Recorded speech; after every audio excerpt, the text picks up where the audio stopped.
Surya's TV good evening news. NTR జిల్లా Vijayawada Kummarapalem centre నందు గురువారం మెగాస్టార్ చిరంజీవి జన్మదిన వేడుకలు ఘనంగా నిర్వహించారు. ముఖ్యంగా ఈ కార్యక్రమాన్ని ప్రారంభించిన మిత్రులందరికీ కూడా థ్యాంక్ యూ. ఇక్కడ ఒకటి గుర్తుంచుకోవాలి, చిరంజీవి గారి దగ్గర నుంచి నేర్చుకోవాల్సింది చాలా ఉంది. శాంతిగా ఉంటాడు, ఎవరిని ఎదుర్కోవాలని చూపించదు. తనకి బాధలో ఉంటే మనసులో ఉంటుందని బయటికి చెప్పడం. వీటన్నిటితో ఒక సామాన్య కుటుంబంలో పుట్టి ఒక రాష్ట్ర ప్రజలు కాకుండా దేశంలో వివిధ ప్రాంతాల్లో ఉన్న ప్రజలు కూడా ఒక ఇన్ఫ్లుయెన్స్ చేసే శైలి తీసుకురాగలిగారంటే ఇవాళ అటువంటి వారిని ఆదర్శంగా తీసుకోవాలని నేను కోరుకుంటున్నాను. ఇవాళ ఆ సినీ రంగంలో ఆయన మకటవలేని మహారాజా రామారావు గారి తర్వాత ఇంకా కృష్ణ గారు, చిరంజీవి గారు మకటవలేని మహారాజుగా వెలుగొందిన ఆయన కొన్ని పరిస్థితుల్లో సమాజానికి సేవ చేయాలని ఆఖరికి అది కూడా సినీ రంగానికి కూడా ముందుకు వచ్చారు.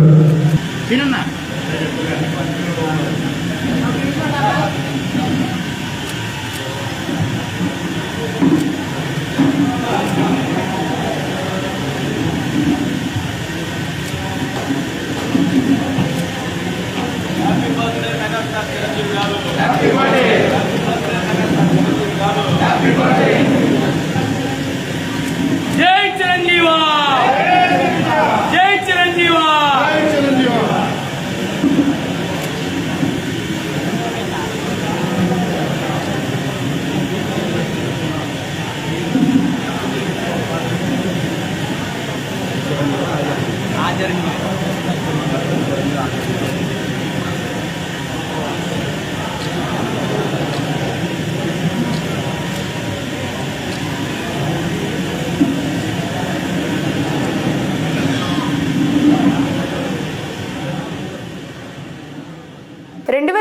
నాటికి ఆంధ్రప్రదేశ్ రాష్ట్రంలో ఇల్లు లేని పేదవాళ్ళు ఉండకూడదనే ప్రధాన లక్ష్యంతో అర్హులైన పేదవాళ్ళందరికీ పక్కా గృహాలు ఉండాలని మంత్రి కొలుసు పార్థసారథి వెల్లడించారు. 2016 నుంచి PMAY 1O first scheme start అయింది. స్టార్ట్ అయినాక దాంట్లో దాదాపు 21 లక్షల మందికి శాంక్షన్ అయింది ఇల్లులు. దాంట్లో ఒక 6,80,000 గత ప్రభుత్వంలో నిర్మించారు. అంతకుముందు చంద్రబాబు నాయుడు గారు సమయంలో దాదాపు 3-4 లక్షల దాకా ఇల్లు నిర్మించారు. ఇప్పుడు మిగిలిన 8,25,000 నిర్మాణం చేస్తాము. వీళ్ళందరూ కూడా మార్చి 2025కి పూర్తి చేసుకోకపోతే, అంటే వాళ్ళకు కేటాయించిన 1,80,000కి సంబంధించిన నిర్మాణాన్ని పూర్తి చేసి, అంటే లోపల పెయింటింగు లేదా ఫ్లోరింగు కరెంట్ ఏదైనా ఉండొచ్చు, కానీ 1,80,000 తీసుకుంటానికి ఏదైతే స్టేజ్ వైజ్ పేమెంట్ ఫిక్స్ చేసామో తీసుకోకపోతే ఆ నిధులు కోల్పోతారు. అంతేకాకుండా భవిష్యత్తులో ఇంకెప్పుడు కూడా గతంలో శాంక్షన్ కాబడిన లబ్ధిదారులకి కొత్తగా ఇల్లు శాంక్షన్ కాబడవు. దయచేసి గృహ నిర్మాణ శాఖ అధికారులు, అదేవిధంగా లబ్ధిదారులు, ప్రజాప్రతినిధులు అందరూ కూడా దీన్ని గమనించి ఈ మిగిలిపోయిన నిర్మాణాలని వేగంగా పూర్తి చేయాలని చెప్పేసి మనం చేస్తాను. దాంతోపాటు మరి మా చీఫ్ ఇంజనీర్ గారు, ప్రిన్సిపల్ సెక్రటరీ గారు, ఎమ్మెల్యే గారు కూడా వచ్చారు. కొంచెం మేస్త్రుల మాటల్లో పడి వారు చెప్పే మాటల్ని దృష్టిలో ఉంచుకుని అధిక ఖర్చు అయ్యే విధంగా ఇల్లు నిర్మాణం జరుగుతున్నట్టు మాకు అర్థమవుతా ఉంది. దీని మీద స్టడీ చేపించి లబ్ధిదారుకు ఉపయోగపడే విధంగా డిజైన్స్ సబ్మిట్ చేసి ఖర్చు ఏ విధంగా తగ్గించాలో అది కూడా ఆలోచన చేస్తామని చెప్పేసి మనం చేస్తాను. తప్పకుండా ఈ రోజులో ఇన్ఫ్రాస్ట్రక్చర్ పూర్తి చేస్తానికి ఎమ్మెల్యే గారి సహకారంతో తప్పకుండా చేస్తాం. నిన్న కూడా ఒక నిర్ణయం తీసుకున్నాం.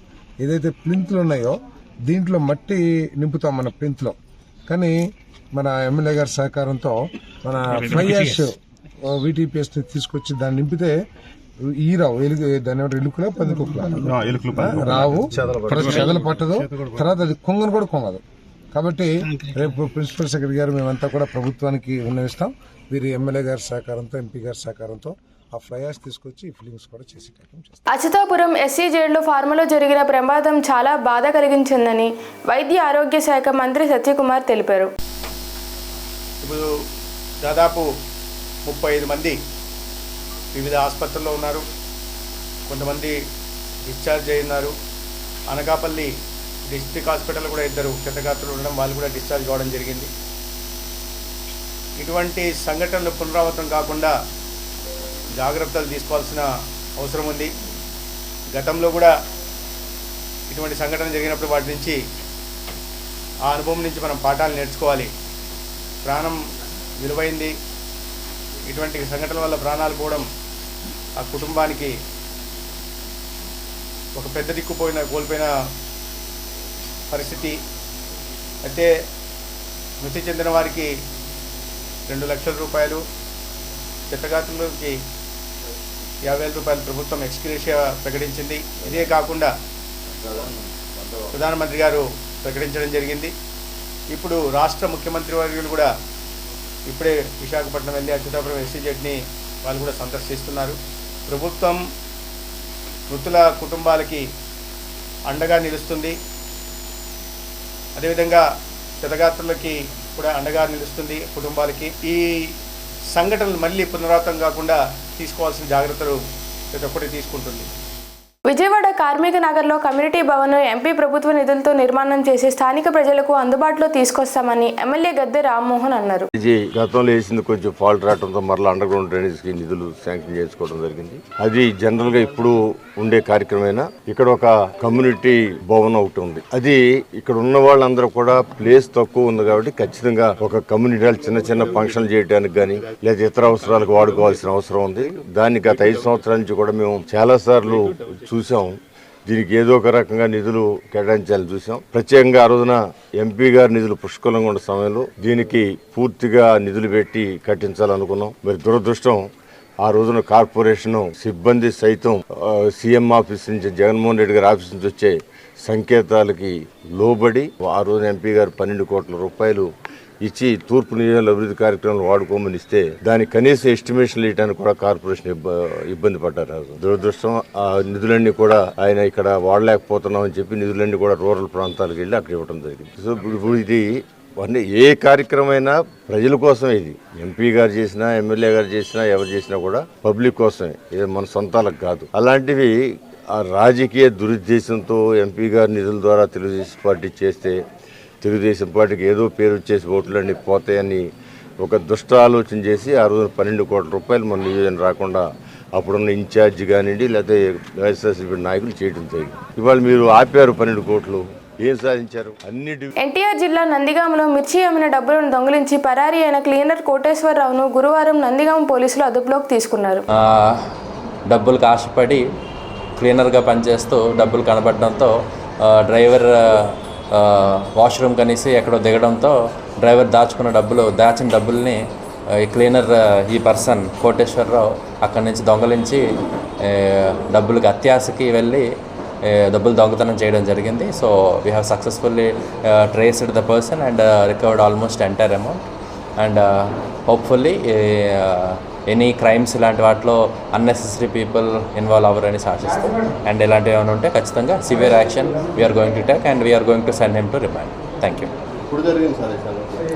20th జరిగిందండి. 28.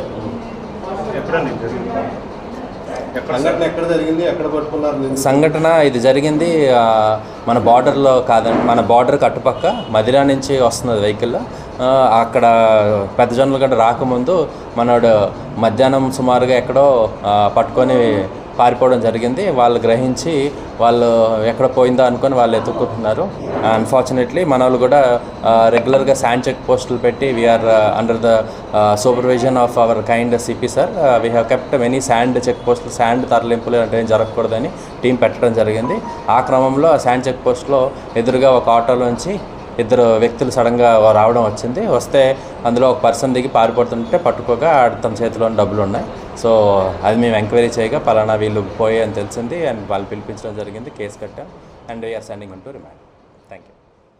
ఎన్టీఆర్ జిల్లా మైలవరం నియోజకవర్గం ఇబ్రహీంపట్నంలోని ఎన్టీఆర్ కాలనీ సెంటు స్థలాలు గురువారం పరిశీలించారు. స్థానిక ఎమ్మెల్యే వసంత కృష్ణప్రసాద్, మంత్రి కొలుసు పార్థసారథి. అది కూడా ఆపి అట్లీస్ట్ 2 years అయింది సార్.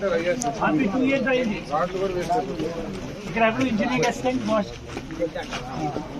బాబు ఏ గారు ఐదుగురు ఎక్కడ ఉన్నారు? వార్డ్ ఇమ్యూనిటీ సెక్రటరీ అమ్మా మీరు ఒక్కలేనా? ఉంటారు ముందుకు రా తల్లి. ఇవి ఎప్పుడు నుంచి ఆపేశారు? ఆల్మోస్ట్ 2 years అవుతా ఉంది కదా అదే 1 year పైన ఎందుకు ఆపారు? ఇప్పుడు మార్చి లోపల కట్టకపోతే డబ్బు రాదు తెలుసు విషయం, వాళ్ళకి చెప్పారా మీరు? మరి ఎట్లుంటారు వీళ్ళు? మీరు పిలిపించి immediately tomorrow you should conduct A meeting. ఈ వార్తలు ఇంతటితో సమాప్తం.